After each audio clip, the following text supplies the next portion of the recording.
bookaholics, so welcome back to another video. Today we are doing a ginormous wrap up.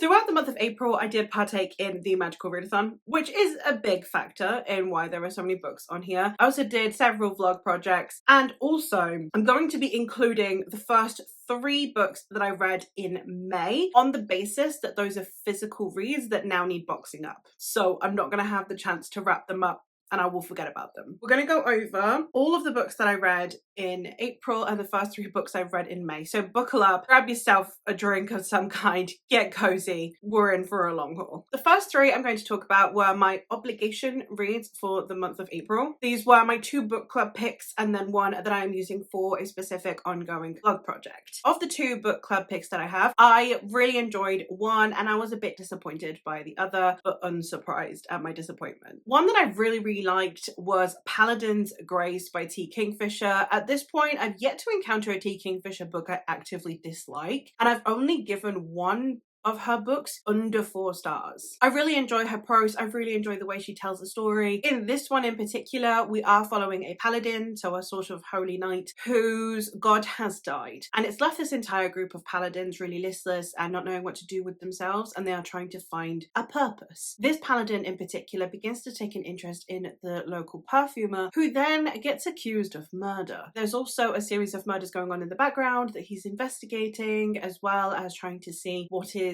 happening to this perfumer. It's a romance between the two. I really enjoyed it and I'm really looking forward to continuing the series. This is the read along for my channel at the moment and we're doing it every other month. I had a great time. It was such a lovely ride. It is what I would like to call gentle fantasy, in the sense that tonally and prose style and the levity of what is being conveyed of the story is contrasted by the fact it does have darker things in it. Again, there's 2 murder things going on here. There is political intrigue. There's obviously dealing with the trauma that both of these characters have from their past. So it's not quite what you deem like cozy fantasy where the stakes are low. It's not cozy fantasy in the sense that we're not tackling particularly gruesome topics, but it has that same tone. So I call those gentle fantasy because they have stakes. They actually tend to work better for me than cozy fantasy does. I gave this one 4 stars. Another hit for me with T. Kingfisher. The other book club pick was one that I really hoped I would love, but it more lived up to my expectations based on what I've previously known of this author, and that is The Sirens by Amelia Hart. Now, this is one I can completely understand why you would love this book. I get it. I completely understand. It's just not for me. For this book, our protagonist is trying to figure something out by reading through her sister's diaries, and we're also given like multiple timelines to be able to guess at certain things. I, throughout the first chunk of the book, did not think any of those things would be deemed a reveal. I thought that we were along for the ride. And then they kept getting brought up as though I was being bashed about the head with it. And then I was like, yeah, no, I get it. I understand. And then it's kind of presented as a reveal. And I was so confused because it's like, but I know. I appreciate the protagonist doesn't know. To me, that scene should have felt like us watching the penny drop on her, where the emotions feel for her. But it was just like, the end of the chapter is like, and this thing. And I was just like, yeah, I know. I want to see what her reaction is. I don't want mine. I know mine. I've known for 100 pages. And I was so confused. That being said, the prose style is lovely. I don't like the contemporary timelines. I don't like either of the POVs in the contemporary timelines. They felt really devoid of any emotion for me. I really did enjoy the historical timeline. I could have read a whole book on the historical timeline. I really enjoyed that. I really enjoyed the commentary. So it's just one of those where there are a lot of things I appreciated. There are a lot of things I could have loved. It just wasn't for me. It's one of those things. This is the second time this has happened to me with Amelia Hart. But this story is following, as I said, 3 timelines. The first one is that of a young woman who has an incident at her university and ends up fleeing to go to her sister's house to kind of like convalesce and recoup. And when she gets there, her sister is missing. And then she discovers her sister's journals and starts going through those journals. And then she finds out a lot more about her sister. We are also reading those journal entries, so we are also uncovering what's happening with this sister. In the meantime, both sisters seem to be having this kind of like call towards the ocean. And we also get a historical timeline in which 2 sisters are being transported to Australia for having committed a crime. And we're following them on this ship amongst other women who are also being transported. We are seeing them contemplate their lot. There's a lot of sort of mystery threads throughout. As I said, they didn't work for me. I did like the historical timeline, especially the allyship that we get amongst the women eventually and the commentary that happens there. I did really enjoy that. I gave it 3 stars on Goodreads. It's got a 2.5 on Core Pile. It's not for me, but it's not one I would deter you from reading. The next of my obligation reads, and the last one that I needed to prioritize, is one for a vlog project that I am doing that won't be coming out until summer, but I have been filming it for multiple months, and that is The Old Man's War by John Scalzi. This is the first book in The Old Man's War, which is a really long, I think it's maybe 7 or 8 book sci-fi series. It's a space opera, and in this story we are following a man named John Perry who on his 75th birthday joins the army. We are in the future where upon your 75th birthday you can join into this galactic army that takes you away from Earth. You'll never return to Earth. It takes you away from Earth and it grafts you a new body that will be enhanced. It will be fitter, it will be better, it will be stronger than ever before, and it's so that you can fight against these alien races that would potentially invade Earth. And we are following him as he turns over this new leaf in his life. I really did enjoy the first 2/3 of this. I thought it was really good. The last third lost me a little bit. It got a little bit too... There was a certain element that got added that just didn't work for me at all. But I did enjoy the tone of this. I did appreciate the commentary in here. I think it was a lot of fun. There were certain things in there that were a bit eye-rolly, but like in a fun way, it was fine. But the last third did lose me a little bit. So it's got 3 stars instead of the 4 it was initially going to have. While I am unsure if I'm going to continue this book in particular, I am almost certainly going to pick up something else by this author. As I said, 3 stars. I enjoyed. If you're looking for a fun romp of a space opera, I can't say that I have a huge amount against this, providing that last chunk doesn't mess with you. Continuing in the vein of vlog projects, I did do the next installment in my horror vlogs. These are vlogs that I am going to be doing throughout this year in which I'm going to be trying different subgenres of horror. And for the month of April, the subgenre was Gothic, which to my knowledge is my favourite subgenre of horror. The whole idea of these vlogs is I'll discover if that is true or not. But the vlog definitely upheld that notion for the time being. I read 3 books for this vlog, the first of which being Hungerstone by Kat Dunn. This is a loose Carmilla retelling. It is in a Victorian setting and we are following a young woman of nobility, of like noble heritage, who married a man who is new money. They married each other and they are in a horrible marriage. They don't really like each other. She was madly in love with him and she thought that things of their past would get them closer to one another, but they only drove them further apart, and he is not a very good husband. While they are heading towards his estate, have a carriage accident and end up needing to take this woman back to their place as the rules of social hospitality would dictate. And then Carmilla, the woman that they have taken with them, begins to infiltrate a little bit in terms of trying to make sure that our protagonist holds her own, doesn't shrink herself so much. It is sapphic, it is feminist, and it is creepy. And I really enjoyed it. I had a fantastic time with it. 4 stars, would highly recommend. Next one would be Diavola by Jennifer Thorne. This one is a contemporary Gothic in which we are following a family of people who have gone on holiday to Italy. They've rented a house in Tuscany and the house is potentially haunted. And it's how the haunting of this house then brings out the worst in this family. It brings out all of their dirty secrets, all of the dirty laundry gets aired out throughout this holiday, and all the things they hate about each other kind of comes to the surface throughout this holiday. It's a very messy and everyone's very toxic, and I really like our protagonist in this one because she's a flawed protagonist and yet at the same time you can't help but root for her. I loved the creepy elements. It was very unsettling and I really liked that. It wasn't like gory kind of horror, it was just creepy and unnerving and unsettling, which is what I really like about my Gothics. Had a great time with this one, and again I would highly recommend if you're wanting something that is very exciting, very messy. Like I said, I think that this would be a great time. And the last one that I read for this vlog, which I think is my favorite from the vlog, it kind of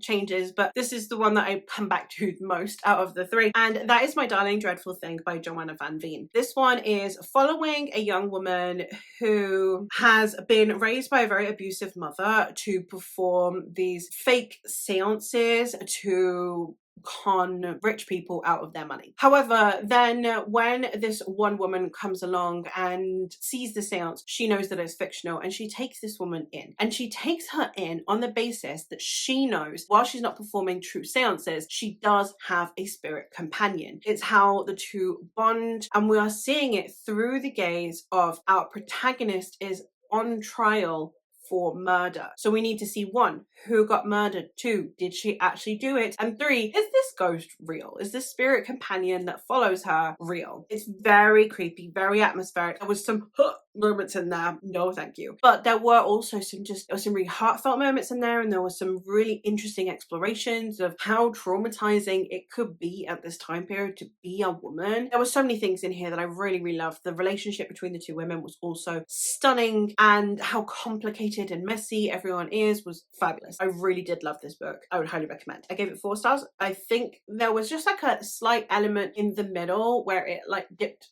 for a hot minute, but other than that, it would be a 5-star read. I had a fantastic time. Would highly recommend. For the Magical Readathon, I needed to read some non-fiction books. The prompts that I specifically needed to lean into that would garner me my page count were non-fiction books. So I did a vlog where I read 3 non-fiction books, because it's been a while since I've read them, and especially a while since I've read 3 consecutively. The first one for that vlog that I read was Marie Antoinette by Antonia Fraser. This is actually the source material that was used to create the Kirsten Dunst film. And this is the story of Marie Antoinette's life, from her early childhood through to her execution at the age of, I think it's 37. In this book, we get a huge array of information on her life, her personal life, as well as the public perception of her. I really appreciated the way that Marie Antoinette incorporated and cited her sources, as well as the credibility of those sources, which was probably one of my favorite aspects of this book. I was very entertained by it at the same time, which again, sometimes that's an uphill battle for non-fiction. So I've got to commend it for that as well. I think Antonia Fraser does a really good job of presenting it as a life story, while at the same time making sure that she is citing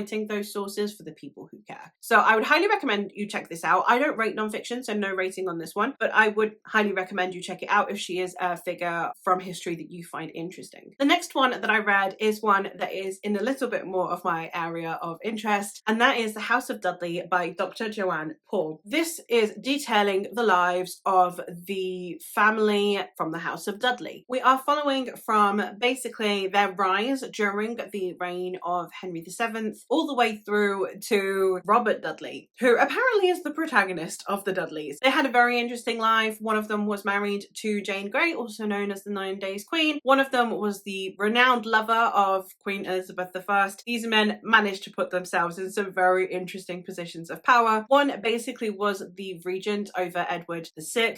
They were all very interesting people in their time, and I can tell that Joanne Paul has a lot of fascination with this family, so I did really enjoy my time reading this. And while I don't think it necessarily gave me anything hugely new, there were a lot of things that I already knew, because these are not people that go unnoticed very easily. It was still entertaining to see the way that the chronology worked throughout this story, and what she decided did or didn't deserve notice. And the last one that I read was rather a disappointment, and that is Rasputin by Frances Welch, A Short Life. Now, it's a short book, so it wasn't particularly intrusive, but Rasputin is not a character that I am hugely interested in, and I don't think that the prose style in this made me particularly interested either. I didn't do anything to entice me to want to know more about this man. While if he's someone you know nothing about, and if you know very little about the Russian Revolution and you would be interested in knowing about the man kind of behind the huge amount of public disarray that was displayed, if you want to see basically who I think Charles Manson took a load of his inspiration from, because he's got that culty vibe and that creepiness to him. I mean, look at his face. The book didn't really do anything for me. I didn't learn anything new from it, and I don't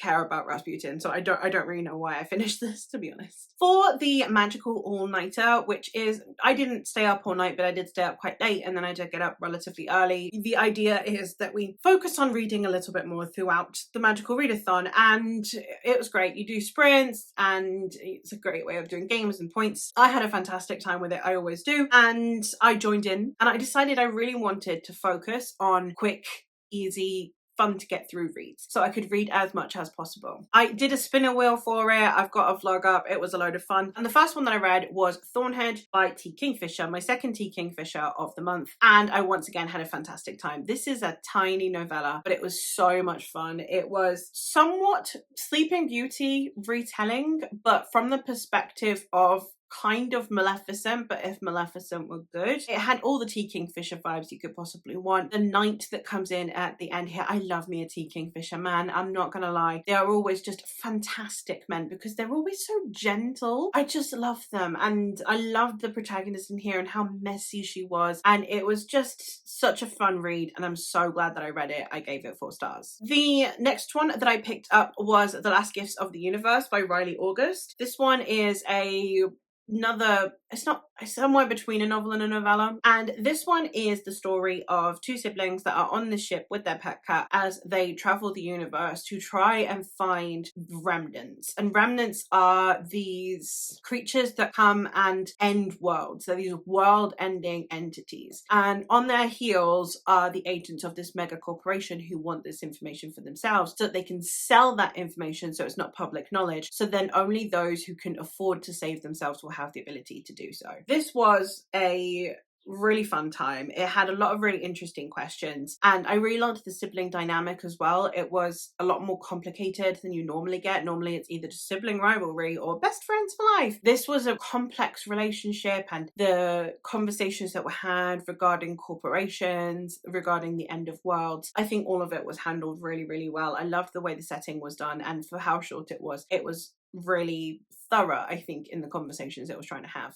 I also gave this one 4 stars. The next one I picked up, which I read in a similar amount of time to those 2 books, I think, despite the fact that it's twice as long. That is A Rogue of One's Own by Evie Dunmore. This is the second book in the League of Extraordinary Women, and in this one we are following Lucy. And Lucy comes from nobility, but she has put all of that behind her and she has become a suffragette. And she is huge on the suffragette movement. She does a lot in the way of protesting, of helping women escape difficult situations, etc. Wants to buy a publishing house so that they can then publish their own manifestos, their own magazines, and put out a suffragette movement without it being thwarted by publishers. And she does so, but she gets somewhat supplanted by a childhood friend of hers who also wants a publishing house because all of the books that he has written, all of his romantic poetry, happens to also be tied up in this publishing house. So now they have to work together, and he's a known rake and she doesn't have the time for him, and then obviously they fall in love with each other. I had so much fun with this. I think I liked this one a teensy bit more than the first one, but that might be an expectations thing because I went into the first one expecting a Regency and got a Victorian, but this one I knew exactly what I was signing up for, especially because it's Lucy, who is quite prominent in the first book, and you know she's like the most suffragette of suffragettes. So yeah, I had a great time with it. I'm looking forward to continuing the series, and another 4-star read. I didn't quite manage to finish this during the time frame of the 24 hours for the all-nighter, but I did manage to finish it on the same day, and that is The Mortal Follies by Alexis Hall. This one was another 4-star. I had a fantastic time with it. This is Sapphic pseudo-regency with a bit of fae, folk, and paganism in there, and we are following a young woman who goes to a ball and then her dress begins to dissolve, and she gets kind of sort of rescued by this woman who has a terrible reputation as potentially a witch and potentially having murdered her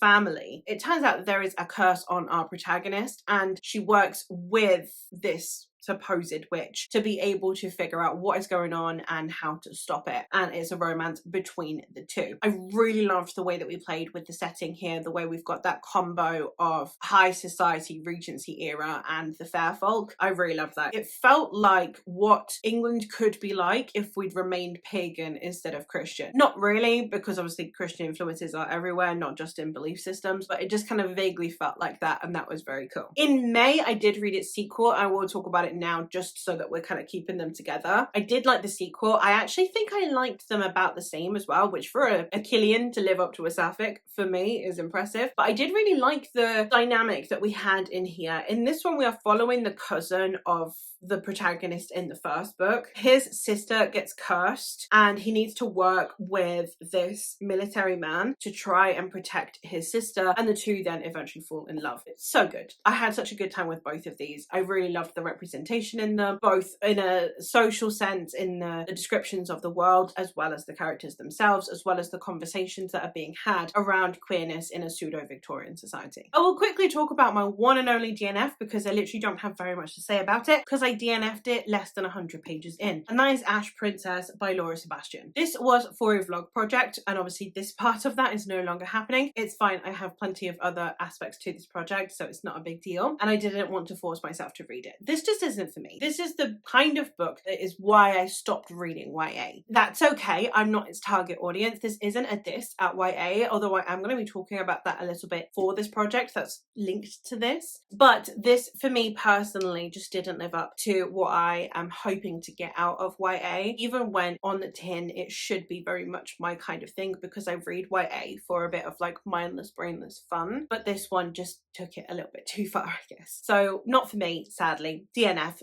but it's okay. Again, I'm not the target audience. My last vlog project for the month was my spinner wheel project. I pulled out 3 cards, read 5 books. The first card that I pulled was a book in a day, and that is from the moment that I pulled the card, I have until midnight to finish the book. It's one of my challenge cards. If I started it in the morning, I could potentially have like a full length book. If I start it in the afternoon or evening, it will probably need to be a novella. But it does need to be a challenge. There's no point in me pulling out a short story when it's, 9 o'clock in the morning. This one I did pick out in the mid to late afternoon, and also I was going to be doing stuff with family, so it did need to be something that was relatively short, but I didn't want to pull out just a short story. So I picked up Nanny Ogg's Cookbook by Terry Pratchett. This worked for Magical Readathon, and it also worked for our Fantasy Bingo, so this has worked out really well for me. This is a fictional cookbook / etiquette book written by a character in the Discworld known as Nanny Ogg. Throughout the book kind of has these recipes on page where it is telling you how to make them and where the ingredients are sourced and all the things that you kind of expect almost like from a blog when you're talking about it. I'm going to give you my life's history while we talk about these ingredients. And then the second half of the book is etiquette. So etiquette on courtship, etiquette on dinners, etiquette on chaperones, flowers, all of these things. It was a lot of fun. It's not necessarily, oh, everyone go read this, especially if you've not read any of the Discworld, but if you're a history nerd and you've ever read either snippets or like a full historical etiquette book, the etiquette books that used to get put out for young ladies on like how to behave, how to wear your hair, what to do to please your husband, all of those kinds of things. If you've ever read any of those, you'll love this because it satirizes those so much. There's something inherently feminist almost to me about a man writing an etiquette book that's written by a crazy old lady, and it's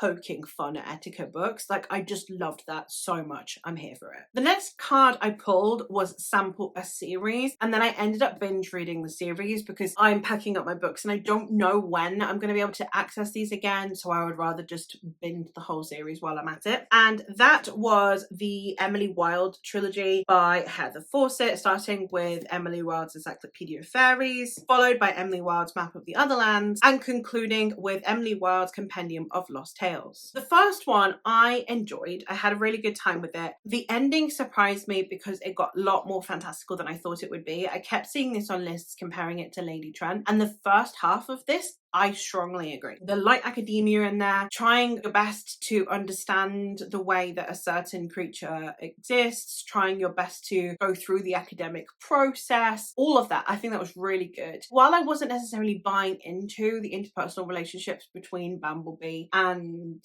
Emily, I just didn't buy it. I did still enjoy the story. Again, it got a little bit too fantastical at the end for me and it docked a star. I would have liked it to have remained a lot more light academia as opposed to Fae romance, but that's fine. I still had a good time. With the sequels though, neither of those got that high back. They kind of more continued on the lines of the last third of the first book, as opposed to focusing on the things I enjoyed about the first 2/3 of the first book. So if you really liked book 1 and you especially liked the ending, I can see this being a series that you'll really love. But if you liked the first half of the first book more and then the ending got a little bit carried away, way, then I don't think these books will work for you. They do retain the same tone throughout all of them. They still have Emily being Emily because it is told in like journals. Still feels like Emily being Emily. So if you just enjoy being along the ride for Emily as well, I would say you would still enjoy these. Again, I gave them 3 stars. I didn't hate them. I was expecting to make this series my entire personality. So 2 3-star reads out of the 3 is more than a little bit disappointing.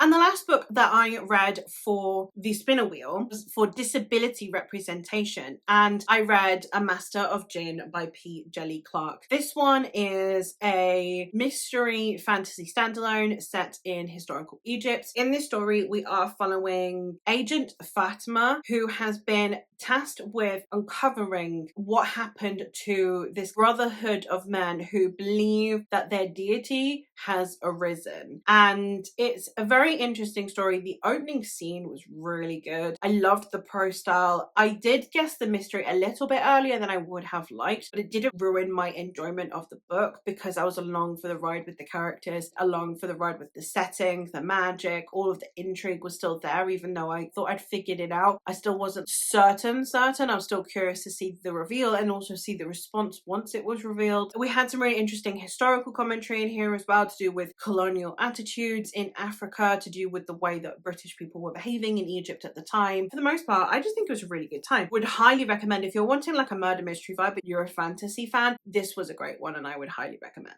And finally, for the 2 other books, aside from Confounding Oaths that I've already talked about, that I read at the start of May, again, so I can get these packed up. The first one is The Incandescent by Emily Tesh. This is a dark academia in which we are following the director of magic at this really prestigious magic school. It's kind of like Magic Eton. We're following Dr. Walden, who has been in charge of the school for a little while. She has some very interesting students that she is in charge of. She kind of butts heads a little bit with the marshal of the school because a lot of magic goes on in this school. They do have marshals just in case anything goes badly, especially with like demons, etc. Sapphic, throughout the middle, it's mostly sapphic yearning, but there is also a bit of hetero in there. So my friend Rachel went into this expecting this to be completely sapphic. I didn't even know it was sapphic. So my friend Rachel went in going in expecting this to be fully sapphic, and it's actually bisexual. I went in not knowing it was sapphic, so I was just happy to see messy bisexual representation, if that makes sense. I think going in with the right expectations is important, and it's messy, chaotic bisexual rep, not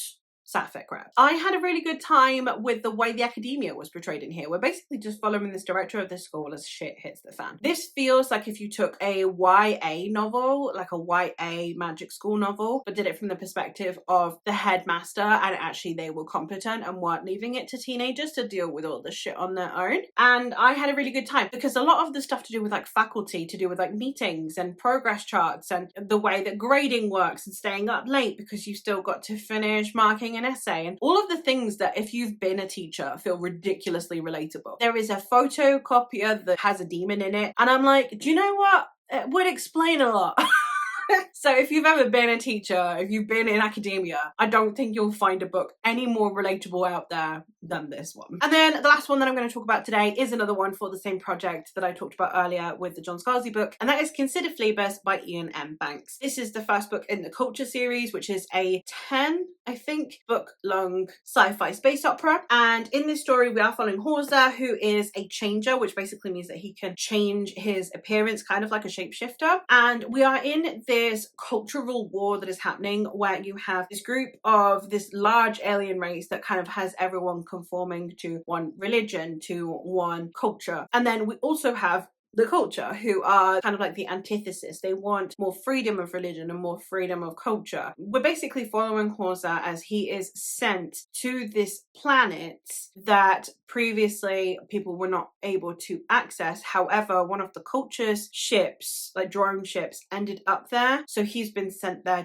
to retrieve it. It's complicated to talk about, but I really liked this one in terms of the commentary, in terms of the themes and the conversations it was having. I didn't care at all about our protagonist, and I did get lost with the plot a little bit. Like, it would just lose my attention. Not that I lost the thread, just that it would lose my attention. Like, I would kind of zone out and be like, oh yeah. So thematically, fantastic. When it comes to the conversations it was having, fantastic. But I didn't enjoy the book. So it's one I don't know if I'll continue. It's unlikely I'll be continuing the series. We shall see. I'm glad I read it nonetheless. And there you have it. Those are all of the books that I read in April and 3 of the ones that I read at the start of May. Let me know if you've read any of these and your thoughts on them. Let me know if, based on my enjoyment of these books, if you have any other recommendations for me. I would love to know. Let me know how May is going for you so far. And that is it. So I'll hopefully catch you in another one soon.